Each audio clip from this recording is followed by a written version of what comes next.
And we're back for another episode of Startup Hustle. Matt DeCoursey here to have another conversation I'm hoping helps your business grow. All right, we all use insurance. You love it, you hate it, but you probably don't care too much about what makes the gears spin on the backside of all those transactions. Now, with that, we've got a guest today that's going to talk all about that. And we are going to get down into the dirty details and also present one of Denver's top startups to you. So many things to do, so little time to do it. Before we get started, I do want to let you know that taking care of employees has never been more important. For years, Gusto has been helping more than 100,000 small business owners run payroll, offer benefits, onboard new employees, and more. They call it the People Platform. And it doesn't just look nice, it actually works. Now, if you go down to the show notes, there's a link.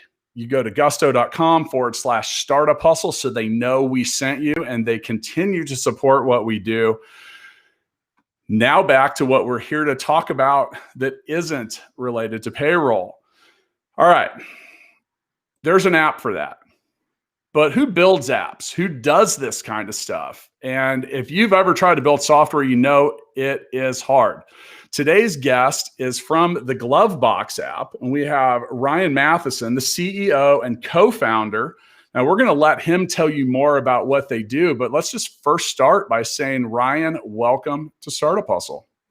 What's up, Matt? Thank you for having me. It's nice to finally get on the show. I hear so many people listen to it, so it's nice to finally get on and be able to ramble. But hopefully I bring some value. So the 3 or 4 people out there listening definitely appreciate everything we'll talk about. At least we hope we do. Now, no one tells the backstory of a company and the problem you solve and how you're doing it better than the founder or the co-founder. So I'm just going to give you the mic for a second and let's talk a little bit about the problem you solve.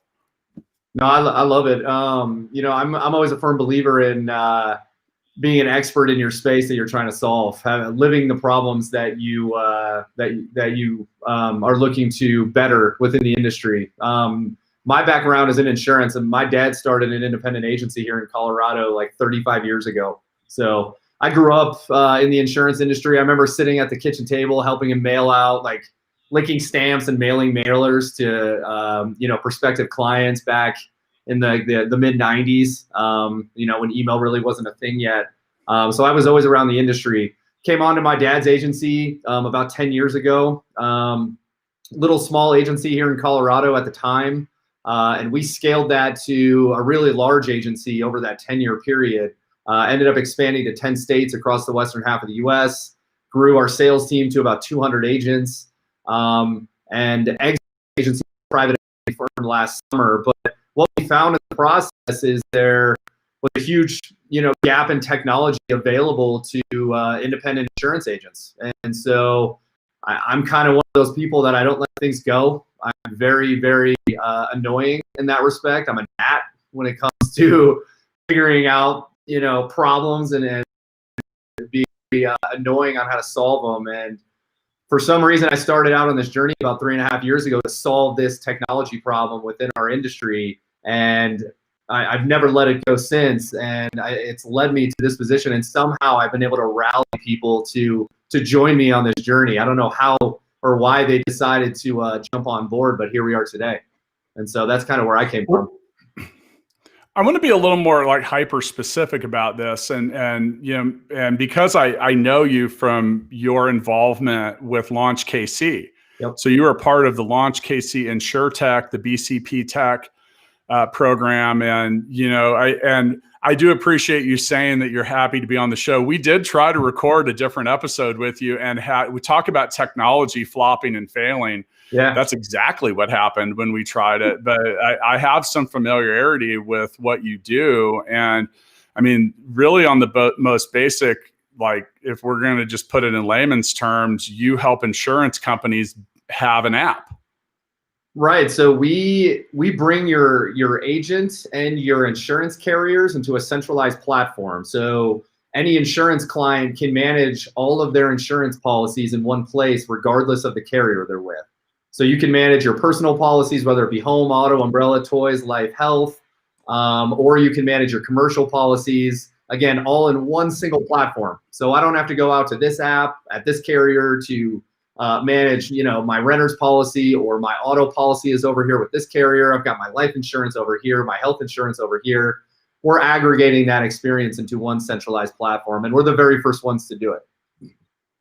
So, and I'm not going to pretend to be a super expert on the insurance industry, but I know enough about it to maybe be dangerous. And, you have major insurance companies that underwrite policies. It's not overwrite. Maybe it's underwrite policies. Sometimes but past that, the industry gets pretty fragmented into like what we could just refer to as like family offices, right? Yeah. I mean, you've got over 36,000 independent agencies across the U.S. And an independent agent makes up about 35% of all business written in the U.S. that's consumer driven. And essentially what an independent agent can do is they can write a multitude of different carriers. So they're not tied to one specific insurance carrier. They can write with anywhere from 10 to sometimes 100 different insurance carriers. And so think about, from the client's perspective, when they're getting written with multiple carriers for separate policies and they're being moved and split up, and one year you're with this carrier, but the next year I'm moving you over here, the value proposition for the consumer is great because they're getting shopped around to all these carriers and they don't really have to lift a finger. But when the servicing piece comes in of trying to remember who writes what, who to pay, where to file a claim, where to get my documents, where to see my policies, all of that kind of nuance of service was really confusing. And so that's why we created our technology, to create transparency for the consumers with that regard. Yeah. And, as the CEO and founder of Fullscale, what we do is we help companies like yours build teams of developers, because there's a huge shortage of software developers. Then on top of that, when you look at the insurance industry, you're talking about 36,000 independent offices. If they don't have a solution like yours that they can white label and get into easily, well, they're not technology companies typically. Right. They sell insurance. They're in sales and marketing. And that's where that fragmented, when I say fragment, I mean, you have 36,000 different entities. If they want to build an app or a solution, well, without something like GloveBox app, and go to gloveboxapp.com if you want to learn more about what Ryan and his company do. But, you make it, it becomes accessible. Yep, exactly. And currently these agencies are having to hire and staff, service people to handle really nominal service requests that doesn't make the company any revenue. It actually costs them quite a bit of revenue and resources. And consumers are getting more and more frustrated because they have to call or email their agent anytime they need anything. And so it's really created this tug of war on both sides where nobody's really happy. And so we can inject our technology into the equation, which really allows agencies to minimize their customer service costs and being able to reallocate those expenses into selling more insurance, which is the goal. And then really giving their consumers a platform that allows them to access the things that they need when they want it without having to call or email and wait for responses. And so really it's solving quite a bit of the value chain there on both sides. Yeah, I think a lot of people that haven't built any type of software and app don't inherently understand, A, how difficult it is, B, how expensive it can be, C, how many things can go wrong on the way to either getting it right or not, and then D, the fact that while apps are a little more apt to not need an ongoing development team, they do need maintenance and they need updates. And every time you change a developer, so if you build an app and then want to have someone else service it a year later, well, they may or may not be able to do that. And, building 36,000 one-off solutions is also remarkably inefficient and not great. Right. So, yeah. Yeah, I mean, if I could hindsight it from the beginning of when we started this, there's a lot of recommendations I would make to people that are maybe looking to build a technology and how to go about it.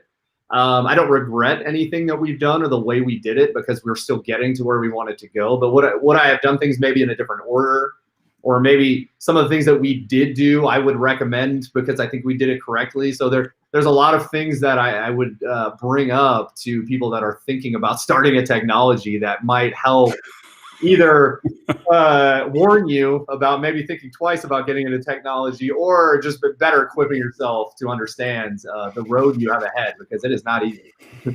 So. Yeah, over the last 10 years, I've been walking around with a sign on my back that says "Ask Me." Yeah. And a lot of people have. And, I constantly tell people this, like, make sure you know what you're getting into, because the rabbit hole is unforgiving. Yep. And you can really throw a lot of money down it and not end up where you want to be, or not be happy with what you have. And I think it's super cool the way that software as a service is changing. Like, you have no code platforms that are creating accessibility to a lot of people, and then stuff like GloveBox app. And 5 years ago, there wasn't anything that does what you do. Right. Yep. Maybe not even a couple years ago.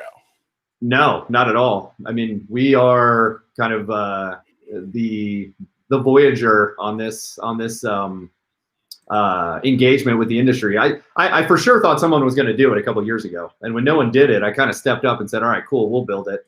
And so that was kind of our aha moment, over beers, of course. And that's kind of how we made the decision to get going.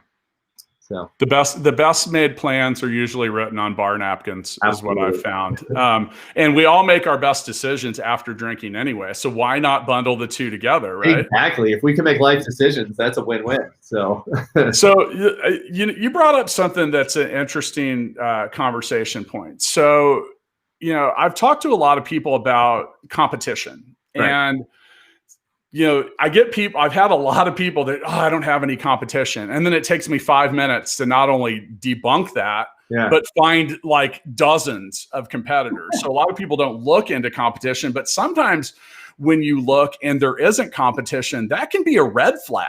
Because here in 2020, I mean, look, 20 years ago, there were still lots of original ideas and things and approaches you could do with software and technology. Yeah. And now it's like, where can we go where there's only 5 people doing it? So right. when you were looking at this years ago and saying, I don't see competition, was that exciting, or did you have any of the thoughts like I was just having, like, why hasn't anyone done this yet? You always have the thoughts, like, am I just like cruising down this road kind of blindly, hoping that the idea sticks? It definitely took someone that is within our industry to create our product, because the intricacy of the relationships between the carrier and the agent and the client, and who handles what and what can be solved digitally, what can't. There's just a lot of nuances. And so I think that's one of the main reasons why, is because nobody inside of the industry has stepped up to say, hey, I'm going to build this. And then B, the idea of working with insurance carriers is daunting.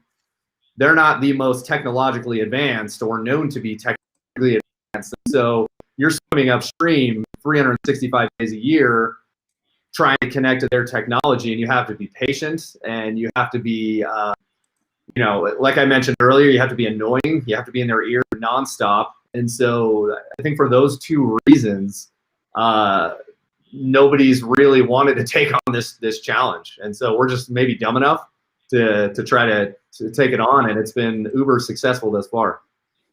So yeah, and for anyone out there that's getting ready to launch or think about doing something, if the people you have to partner with or integrate with is megacorp, and we'll just leave that general, you expect it to not occur quickly. Because, like, I have no idea how many people State Farm employs, but I know it's a lot.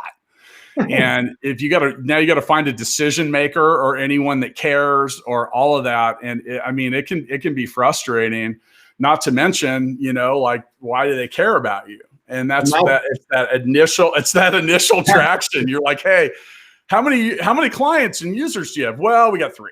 Yeah, right. They're like, call us back when there's a couple zeros after that. With your help, you could get there. No, they don't want it. They don't care too much. So the question is what that, amongst other things, what were the big obstacles you had to climb over, traverse, or learn about early? Realizing that if I send an email to a carrier, they're not going to jump all over it. Like, if I just send an email, the idea is so good. It's like, how could they not? And I think that's the mistake that most entrepreneurs make, is just because you think it's a great idea doesn't mean everybody else thinks it's a great idea, for whatever that's worth.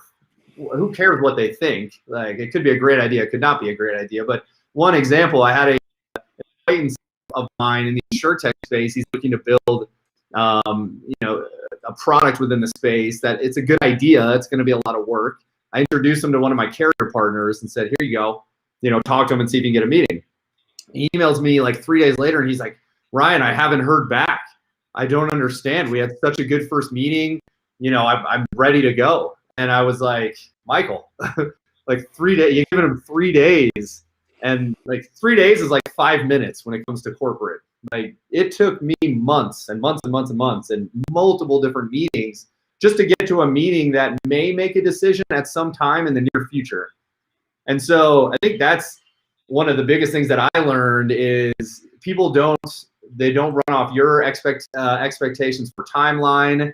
They don't prioritize your idea and your opportunity ahead of anything else just because you think it's a good idea. And so I think that was maybe the hardest thing that I learned, is really understanding what I needed to do to grow our team and our user base and our loyalty, to be able to shift the mindset of corporate America within the insurance industry so that I could get what I needed from them. And so, it's really understanding what you can do other than relying on them in order to push them maybe to prioritize your project. There's a lot of learning that went into that. I had a similar conversation internally last week, and it was about who we had reached out to.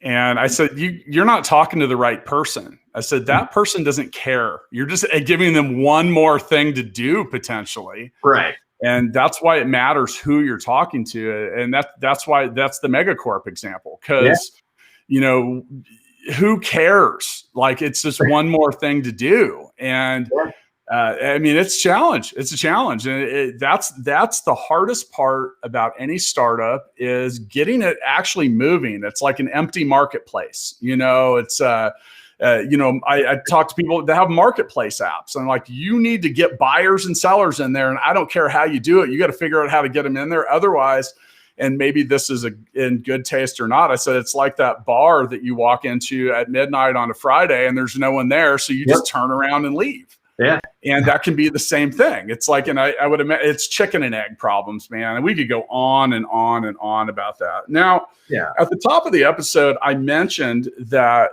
this episode is sponsored by Gusto, and I want to thank them for that. And so, just so you know, paydays are great, but running payroll, calculating taxes, deduction, compliance, it's not easy unless, of course, you have something like Gusto. And Gusto's simple online payroll and benefits built for small business. Gusto automatically files your payroll taxes, directly deposits your team pay. It offers all kinds of other stuff like access to 401k, health insurance, workman's comp. And because you're a Startup Hustle listener, you can get 3 months free once you run your first payroll. Go to gusto.com/startup hustle. Once again, gusto.com/startup hustle. There's a link in the show notes. Now, you told me before the show that you were about to become a Gusto user. Yeah, which is weird. No, totally unplanned. But it actually happens a lot. They've sponsored about 10 episodes, and I think most of the people I talked to either used them or were thinking about it. So there's something there. I mean, what drew you to them? Our CTO, he runs his own development firm, and he's like, I have used so many different platforms to try to manage my employees, the payroll, the benefits, and he's like, Gusto is the best by far. So he's like, I would go with Gusto. Don't even look anywhere else. And we're getting ready to hire a lot of people here in Q1, and just the thought of like, employee documentation, payroll tax and setting up payroll and the benefits and doing all that. And so, he told me Gusto's the show. And so that's where I'll be going.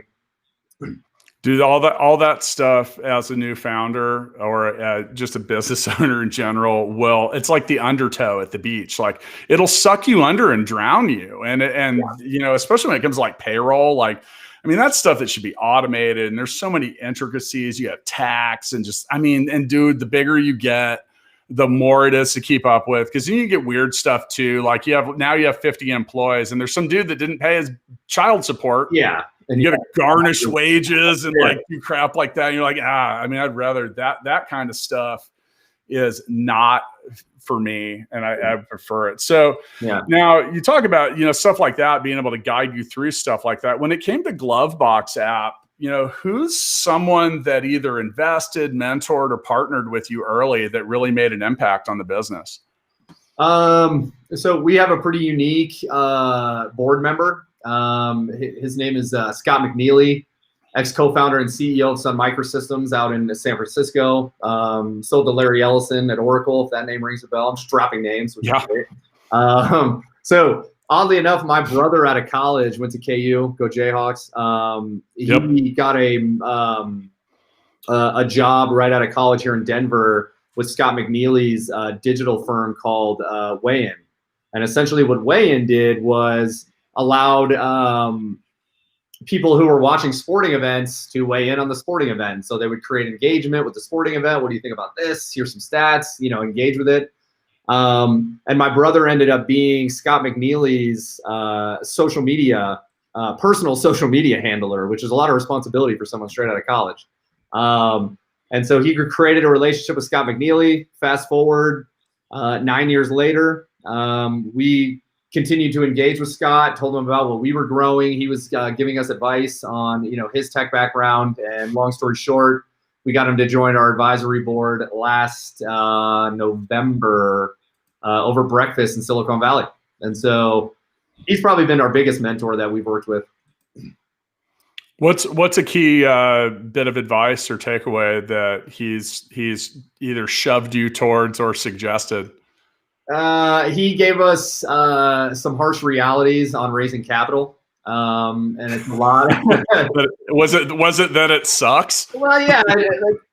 I'm a novice when it comes to raising capital. That's not my gig. That's not where I come from. And so I always had, and maybe other founders have thought this as well. I always thought that there would be someone that would come along that's like, oh my God, this is such a good idea. Let me just pump a bunch of money into it and we'll make it awesome. Like, we're just going to come in and, the magic fairy is going to come in and wave her wand and make it awesome. That doesn't happen. There's never going to be someone that just swoops right in and dumps a bunch of money into your company because they love the idea as much as you do and go. And it's $1 billion business. And so he kind of helped me out in understanding like the work that I needed to put in order to, present our company correctly to investors and really make sure that I'm on the right path to, revenue and making sure that I could show returns to my investors. And so that was a smack in the face for me. As I learned, raising capital does suck. It is frustrating. Yeah. Yeah, we're coming up on episode 500 of Startup Hustle. That's coming up here in about 10 days, actually. And episode 2, we go back to the OG, the original gangster episodes. Number 2 is titled "Getting Funded Sucks," because it does. I mean, we started this podcast to tell people the real story. And by the way, speaking of the real story, we're launching a web series. Startup Hustle TV is going to come out in the first week of February. And we're pretty excited because we want to show people what it's really like to be an entrepreneur, not just the bells and whistles and shiny things. And the funding part is, there's probably one time in the history of funding that what you said didn't happen actually did. Right. Wow. Meaning like someone's like, God, this is an amazing idea. I've got $100 million for you. But that wasn't someone that hadn't built a tech company before or didn't do this or didn't do that. Like the only times when that kind of stuff occurs when you've got someone that's just, now got that Midas touch and with that, you hadn't done tech before. So I would imagine that was something, I don't know, if it's not one thing, it's another. And you need to keep in mind if you're wanting to raise capital, the people that write these checks, they have 100 people that ask for every one that they consider. Right. That doesn't even mean write a check to. That means consider. Right. So you got to find some ways to stick out and stand out. And, so that can start with what your plan is, what your target market is, who you are, all of that. But I mean, how did you begin to plan for that in your business? Like, as if you don't know you have capital coming in, it makes the planning a little tough. And it's another chicken and the egg, right? They want to see results, they want to see revenue, they want to see traction. But how do you get revenue, results, and traction if you don't have funding to build the product to get into the client's hands? So there's a lot of like chicken and the egg that goes on. We were lucky enough, we self-funded for our first year and a half. So we put a lot of money into the company of our own capital. I figured, hey, if we were going to make mistakes, I'd rather do it on my own dime so that I can answer to one person, and that's my wife. Other than that, we didn't have to really rely on funding. We just started raising capital in October of this year, or of last year, I'm sorry. God, it's 2021. And just to get ready, I would work with Scott. He would help me on my deck. He introduced us to probably 50 larger VC firms of people that he knew. And then I got aggressive. I went on Crunchbase, found people in the insurtech space that are investing, set my own meetings.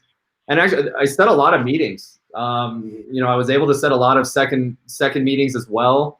The most annoying thing is you meet with people and then they come back and they ask the same questions that you just told them about. And it's like, you don't even understand my business. Like, you don't understand what we're doing. And so that's very deflating when you spend so much time meeting with these people and then they just don't get it. And then they pass because they're like, look, we don't get the space. We don't understand insurance. So that is really difficult. The biggest thing that we did to transition to make it a lot easier, we went back and forth on valuation quite a bit on this seed round, which was painful. We didn't end up coming to terms. We actually pivoted to doing convertible notes for now so that we could get capital. And that worked a lot better. The convertible notes seemed to flow a lot easier for us. We don't have to talk about valuation. And we could get the working capital that we needed to scale. So. Yeah. And how many meetings, calls, or attempts did you go through before you got an investor? So just to shoot from the hip. Yeah, 75 meetings.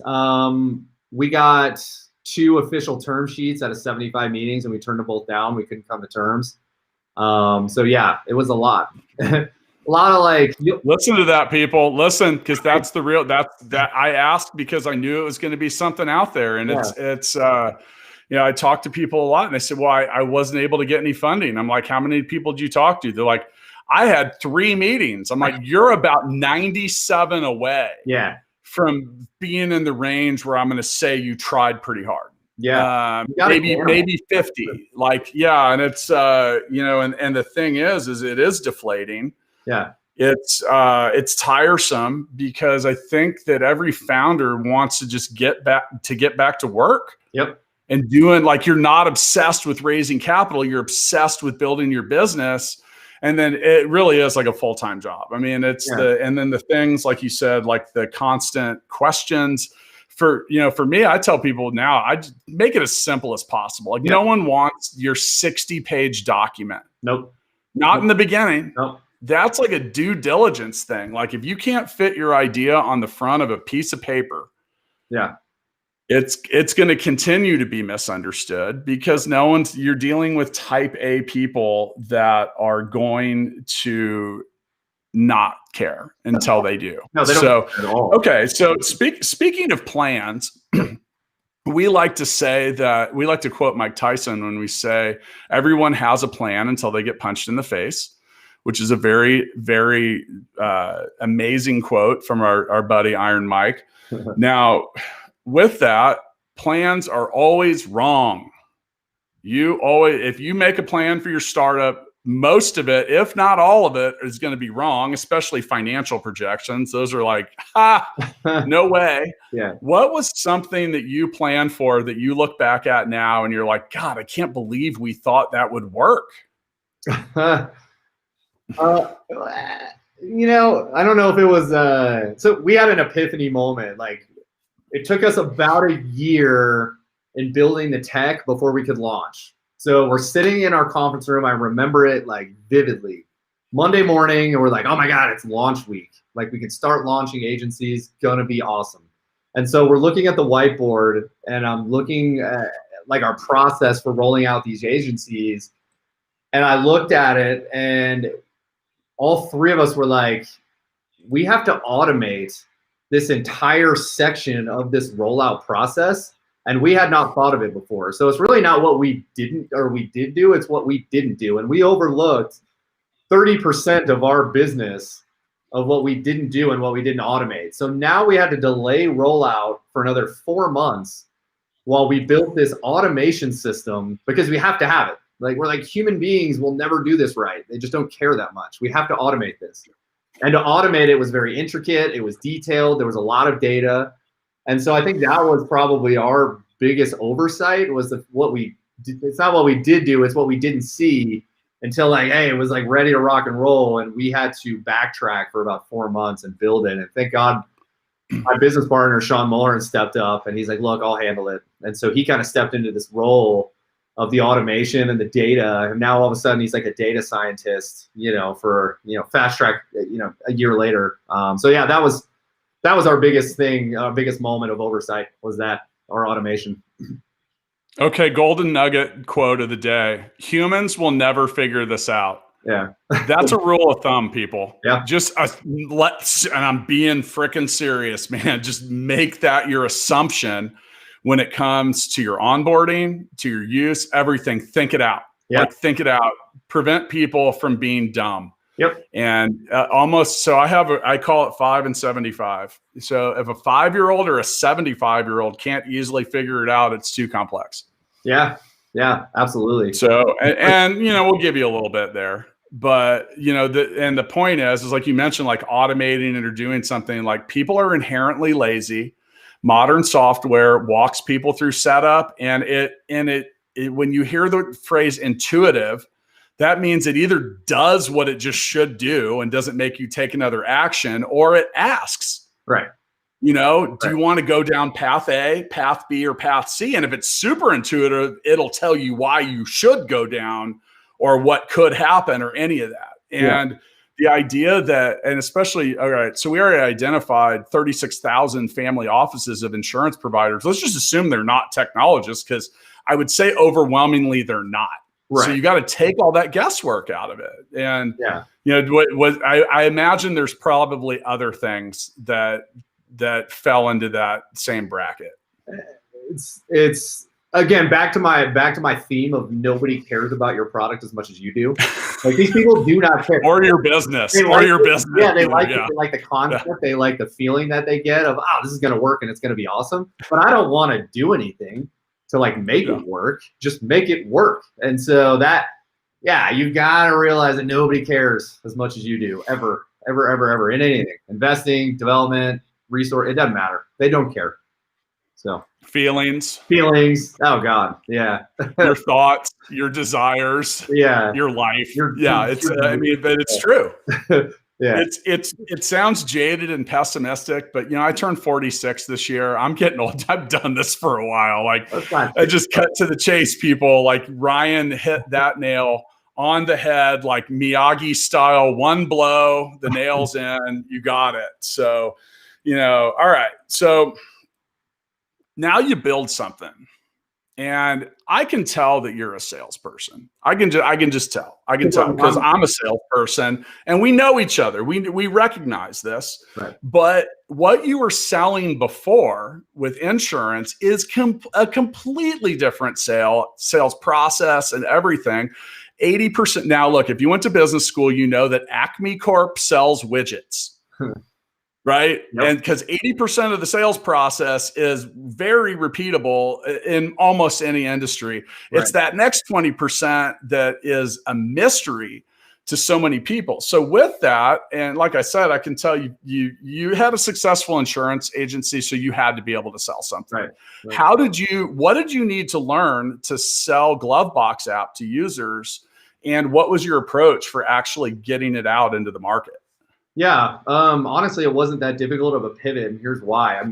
I spent 6 to 7 years training agents how to grow their business, and I created that plan of how they come in from day one, what their first, second, third, fourth year is going to look like, and how do we get insurance agents to make the money that they want to make, get to the achieve their goals within the company, et cetera. And so the way we sell GloveBox to agencies is literally training them how to run their agency better based on what we already knew, because we've already done it. And so it's really not a big pivot for us. We are just showing agencies a better way of how we did it. And then our technology is facilitating that approach. So instead of the manual ways that we used to have to do it in order to achieve our results, now we've got a technology that help us facilitate it. So it wasn't a big pivot for us from the sales side. We're talking about insurance, and we built a large agency. So we get a little bit of respect there when we talk to agencies, because they know we've lived the problems. They know we've, successfully done what they've done. We spent about the first year just on marketing because we didn't have a product yet. The product was still being built. And so we really focused on, again, being that authority figure in our industry, reaching out to agencies, having conversations, getting our social media marketing, getting in all the chats of all the InsurTech groups, and really creating strategic partnerships. There was some running jokes in the industry that people never thought our product was going to come out, because we were always the coming soon. Like it's coming soon. Just wait, the bomb is coming. And we were always the coming soon. And once the product finally hits, it was a nice convergence of the marketing. So, that is the smart. You did the smart thing there, because too many people wait until they've built something, and then it's too late. Right. Because now you've got it's like having dead air. Yeah. On a radio show or a podcast or something. We were just sitting here being quiet. Yeah. For 30 seconds, you'd think we'd signed off. Yeah. And that's exactly what happens if you wait. And the internet is a very crowded world. And if you're a content marketer, building relationships, all of that, it takes a little bit. So yeah, get started on selling or figuring out all of that ahead of time. Now, you said something earlier. I'm going to challenge you here. So as the founder of Gigabook, when we launched that, I felt that our users were going to be really excited to run a more efficient business, because I'm that way. And I was like, God, they're going to love this. And then I found so many of them didn't give a shit. Right. They didn't care at all. I was like, wow. And they just don't care. They just weren't too worried about it. It wasn't until maybe a year into it, I realized that the real benefit of what we were doing was peace of mind. And, you said, so like, while someone might not care if their business is efficient, they do care that you're removing all the headaches and all the BS and all the other crap. And like with online booking, like you use Gigabook to schedule this podcast. You saw what time it was. It asks you a few questions. It sends you reminders. It does all of it. Like if I had to do all that myself, I would not have peace of mind. Right. Which is a hell of a lot more valuable to me than $15 a month. So did you have that same epiphany at some point? Because I got to feel like so many, like, I don't know, there was something in there. You're like, because I'm not buying that running a better business was actually the real reason that everyone cared. No, that gets lost in the shuffle. Like how many times you get hit up every week about run your business better, it's a very abstract idea that I think people get inundated with. And so it doesn't resonate. So you got to pick a lane. And we picked a lane where it was like, okay, what is our core premise of value? Okay, we want to minimize your service expense. So we want you to have to deal with less service reps from a hiring and managing and training perspective, which if you're in insurance, you know what a headache it is to hire, manage, and train CSRs. It's very difficult. And so we picked that lane. And we said, hey, if we can reduce that by 30%, is that interesting to you? Of course it's interesting. Every agency deals with that problem. And so that's how we built our value proposition and our marketing proposition off of that idea. And we kind of picked that lane. Now our product solves and provides a lot of value in other ways, but we're not going to get in the weeds, right? We're going to focus on that thing. That's how we get them on the hook. And we kind of expand out from there. Everything else is just a bonus at that point. And so that's really what we did was we picked a lane. You got to pick a lane. And those two lanes for businesses are sell more or spend less. Right. If you can travel in both lanes, then you're really onto something. But if you're a B2B product and you're not centric around helping that other business sell more or spend less, then you might not have a great idea. And another thing too, I really realized with Gigabook was the value of helping them spend less was perceived as being a lot less than selling more, even though saving money is making money. Right. But the perception is like businesses will justify an exponentially larger cost to create a sale, and say that sale makes $20. They'll still spend more money to get that $20 as opposed to the low-hanging fruit right in front of them, which might be something that saves them $20, and they'll pay way less for that.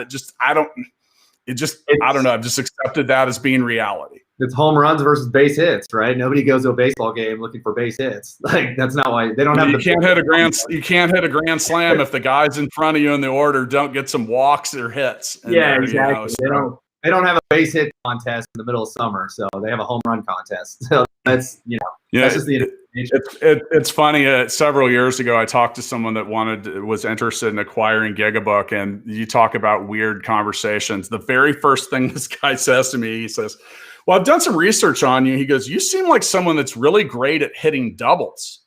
And I was like, "Wow, that's a really weird way to meet someone for the very first time." You're like, "Hey."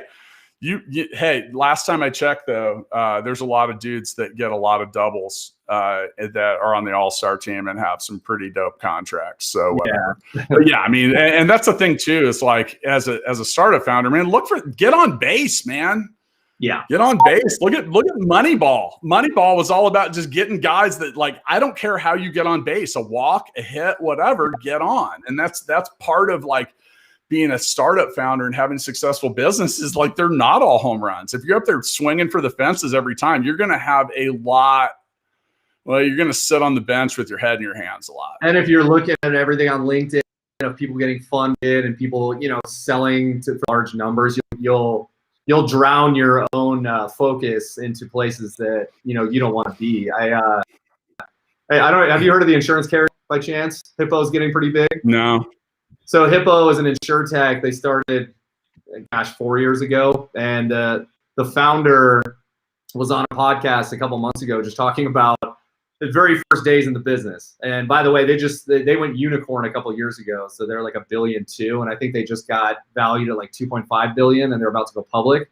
But he was talking about like his very early days of trying to get clients on board. And he was calling his mom and his uncle and like anybody who would listen to him just to buy a policy from him so that he could test like his technology to make sure it's working. And like, it was like the very instrumental days of a business, but it's what has to happen. Like, you have to come hat in hand and understand that, you got to get 1, 2, 3, 4 users before you can get 10, 20, 30, 50, 100 users. And so you got to understand that is not wasted time in your business, and you're not failing because you got to start somewhere. I thought that was really impactful when I heard it. I was like, oh man, this guy's, his company's worth $2.5 billion, and he's talking about begging his mom to buy a policy. Like, any and all businesses were at one point a startup. They were all on day one. They were all pre-revenue. Now, that said, it was almost 10 years ago when I kind of just quit caring about other commentary, because you got to run your own race. And like, your story's different. Like, your story's going to be different than mine, no matter what. Yep. Like, it's just the way it goes. And if you get too caught up in looking around at all the things, now you're in these lanes that we talked about. If you're looking off to the side or the rearview mirror or whatever, you're going to miss what's in front of you. You're going to miss your exit. Yep. You're going to take a wrong turn. Like, you do not look in the rearview mirror, and you got to put on blinders. Every bit, and I've owned multiple businesses that generated significant profit. And at some point on all of them, someone told me it was a shitty idea, that it would fail, told me I was crazy. Yep. I quit 3 different jobs before I was 30 that most people work a lifetime to get. Yeah. And they're like, how are you ever going to make any money? I'm like, I see it. I just got to figure out how to jump this, build a bridge or do whatever, like jump and then build wings. But I see it and I know it's there. Yeah. So there's a level of sensitivity that you have to get rid of. And like I said, man, it's as I've gotten older, I just quit caring, because I find that most people that are throwing stones at you, they're doing it from a vantage point that is not where you are. Right. Instead try looking up, and what's easier, climbing the mountain on your own or asking those on top to help you up? Yeah. I love it. Right there, and if you're looking down, just look up and yell, "Can I get a hand?" as much as possible. Now, by the way, speaking about getting a hand with some stuff, I do want to thank Gusto again. So if you run a startup, you have to try Gusto Payroll, deposit paychecks, file payroll taxes automatically. You can get employee health insurance, onboarding, expert HR, and more. You get 3 free months when you go to gusto.com/startup hustle. Make sure you don't forget that, because I want to help you keep some money in your pocket. Once again, gusto.com/startup hustle. Ryan, we mentioned at the beginning of the episode that the GloveBox app has been named to Startup Hustle's top Denver startups. Congratulations on that. But I want to talk about Denver for a second before we round this episode out. So Denver's hot, man. We had to expand. We have been making those lists, 10 to 12. And for Austin and Denver, we had to expand them because there's just so much startup activity there. Give us a couple what's up with Denver? Yeah, I think, obviously, if people know, even have any idea about tech, it's definitely expanding outside of California. It's not all based in Silicon Valley anymore. Obviously, Austin's a huge hub. But yeah, a lot of people moving from Cali, coming to Denver, realizing that, we have the infrastructure and the tech talent to support businesses' growth. My CTO actually literally just moved to Denver last week from San Diego. So, and he's ready to scale our development team here in Colorado. So yeah, I think VCs are absolutely more attracted to other markets and not just Silicon Valley businesses. They see the value, not paying California taxes, which is another conversation for another day. But yeah, Denver is an emerging tech scene for sure, and it's growing like a weed. Our Denver Startup Week is a huge event now. So we've watched it grow over the past couple of years, and it's definitely exciting. When you move to Denver because it's more affordable than where you currently live, I will say I wonder where you live, because here in Kansas City, I lived in Colorado for 4 years. I went to Fort Lewis College at one point in Durango. Yeah. And not next to Denver, but in Colorado. And this is a long time. This is before weed was legal, before any of it. I mean, why did I have to live there before weed was legal? Yeah, all the fun. Now, with that, I have a lot of friends that are in Colorado, and I noticed that a lot of this upswing actually came with I don't know if it was related, but the timing of the two. Denver and Colorado in general really took off. I don't know if it's the revenue that was created from that, just the general attention, but yeah, I mean, Denver and Austin. Now, Austin is, in my opinion, made that step. They're in. So I look at 4 tiers. Kansas City being in the 3rd. You have these top tier. You have New York, Chicago, Miami, San Francisco, Austin now, because everyone packed up and moved to Austin. Yep.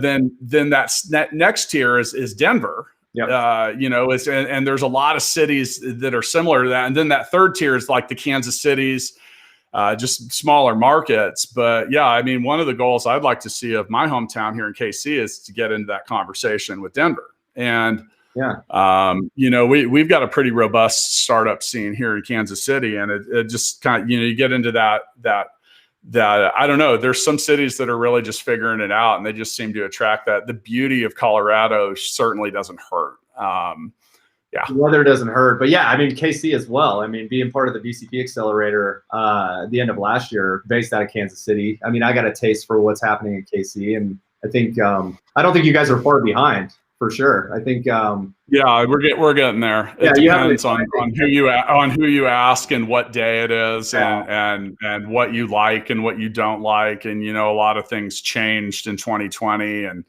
I don't know, man. All I know, the one thing I've learned, especially through this podcast, is there are a ton of awesome people doing awesome things everywhere. Yeah. Everywhere. Absolutely. Everywhere. So you could.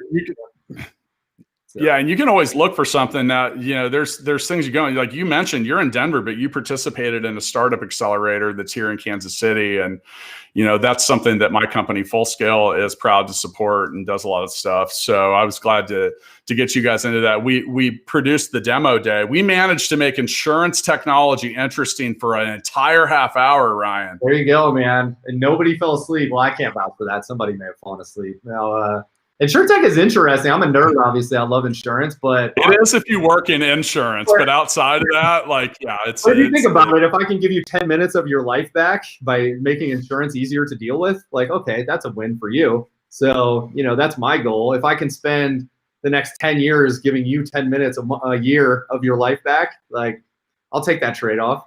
So. When they called and asked if we would do the demo day, I literally, the first words out of my mouth were, only if I can do it my own way. Because typically demo day, which is like that crescendo of a startup accelerator, is done, well, usually it's done in person. So we had to do it a little differently. And then a company kind of takes the mic and they talk for a little bit and then it's on to the next person. And honestly, I fall asleep. Yeah. Yeah. Like demo day, it can be excruciating depending on where it's at. So yeah, we actually set that up a little more like a TV show. It was quite honestly, that was really what that was a paid trial for our upcoming Startup Hustle TV show. I love it. And that really was true. That's why we sat down and talked about it. We're like, we really don't do stuff like this, but it'll be good practice for that. By the way, don't ever start your own TV show. That's the advice I want you to leave. It's a lot of work. Funny enough, my wife's good friend is a producer out of LA. She's worked on a lot of movies. Now she's doing some TV shows on Netflix. We actually pitched her the idea of making our journey from the very beginning a series show that, hey, follow us from the very beginning and watch the drama. And our first season would have been pretty good. We had a lot of things happen. Yeah, that's kind of what we're doing in many ways, except for across any industry, any stage, any type, any location. So we're and we'll be rolling new people into that over and over again. The thing that we're committed to is showing you what it's really like, not just the wins. So it's crazy. We announced that we're doing that. We've had over 400 entrepreneurs, influencers, or investors sign up to be a part of the show, and we haven't even really promoted it that hard yet. So that's been, be careful what you ask for, because you might get it. If you're like, God, 400 people signed up, and then you're like, wow, we got to look through 400 different. So we've been working our way through value. Let us know if we could be 401. So if you want to do anything in Denver. Yeah, you should. Well, you need to go to startuphustle.xyz and fill out the registration form, because I would be remiss if I let someone circumvent the really tight process, wink, wink, that we have around that.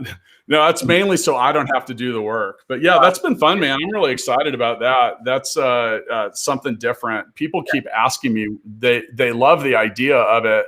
And they're like, oh, is this going to be on Netflix? I'm like, I'm just trying to create something cool and meaningful and useful. And if that occurs, then you can have other conversations. So now, speaking of conversations, this is where ours is about to come to an end. We end episodes of Startup Hustle with, or at least my episodes. And once again, I'm not the only host of Startup Hustle. Make sure you check out episodes from Andrew Morgan's talking about e-commerce and Amazon, and my good friend Lauren Conaway talking about all the stuff she does with female innovation and her foundation organization, Innovate Her. So really cool stuff. Really excited to work with them. And they'll be on Startup Hustle TV too. But in my episodes, I do what I call the Founders Freestyle. Nice. And I want to give you an opportunity to, well, you can say about whatever you want. So I usually suggest that it be some kind of advice to someone somewhere, or if you want, you can just freestyle. It's up to you. Man, you just opened the door, Matt. So I could. I know. Jeez. I know. Hold my beer. I'll be back. When you're done.